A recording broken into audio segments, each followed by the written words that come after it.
Assalamualaikum warahmatullahi wabarakatuh. Kami dari kelompok 1 akan membahas teori akuntansi penalaran. Perkenalkan anggota kami Nurul Hidayah, Reni Anggraini, Nurul Dudayati, Nikana Apriliana, dan Anissa Fitri. Materi yang akan kami bahas ialah pengertian penalaran. Yang kedua, unsur dan komponen penalaran. Yang ketiga, keyakinan dan argumen. Dan yang terakhir, manusia dalam penalaran. Pengertian penalaran. Penalaran ialah proses berpikir logis dan sistematis untuk membentuk dan mengevaluasi suatu keyakinan terhadap suatu pernyataan atau asersi. Menentukan secara logis dan objektif apakah suatu pernyataan itu valid, sehingga pantas untuk diyakini atau dianut. Struktur penalaran terdiri atas masukan, proses, dan keluaran. Unsur dan struktur penalaran. Yang pertama ialah asersi. Suatu pernyataan biasanya positif yang menegaskan bahwa sesuatu adalah benar dan sesuai keyakinan. Yang kedua, keyakinan ialah kebersediaan dalam menerima suatu kebenaran pernyataan. Dan yang ketiga, argumen ialah pernyataan-pernyataan yang akan menghasilkan suatu keyakinan. Keyakinan dan argumen. Asersi fungsi yaitu dapat digunakan untuk bahan dalam argumen. Di dalam argumen, asersi memiliki fungsi sebagai premis dan konklusi. Premis yaitu asersi yang digunakan untuk mendukung konklusi, sedangkan konklusi yaitu pernyataan yang diturunkan beberapa atau serangkaian asersi.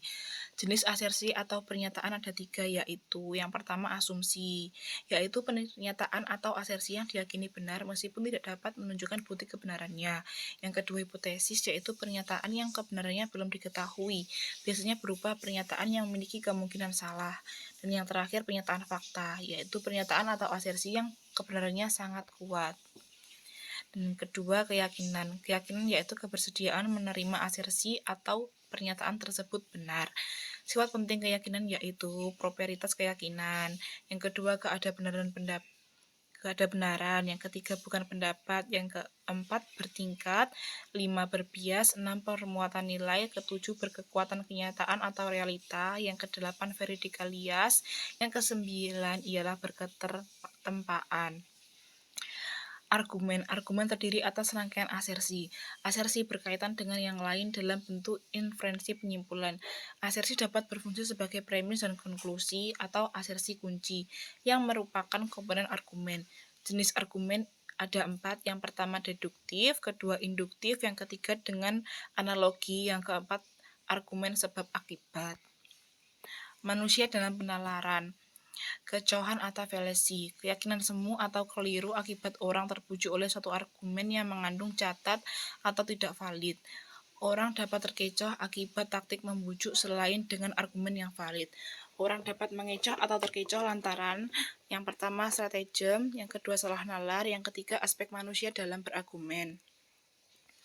Kekecohan lantaran stratagem bisa terjadi yaitu persuasi tak langsung, membidik orangnya, menyampaikan masalah, misrem presentasi, yang keempat imbauan cacah, imbauan otoritas, imbauan tradisi, dilema semu, dan imbauan emosi. Yang kedua, kecohan lantaran salah nalar. Yang pertama, menyangkal anteseden, pentaksaan, perampatan lebih, parsialitas, pembuktian dengan analogi, merancukan urutan kejadian dengan penyebaban, dan yang terakhir menarik simpulan pasangan. Yang ketiga, kecohan lantaran aspek manusia. Yang pertama, puas dengan penjelasan sederhana.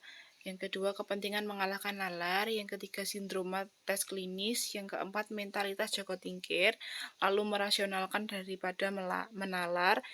Yang selanjutnya, persistensi. Dan yang terakhir, fiksasi fungsional. Demikian yang dapat kami sampaikan. Apabila ada kurangnya kami mohon maaf. Wassalamualaikum warahmatullahi wabarakatuh.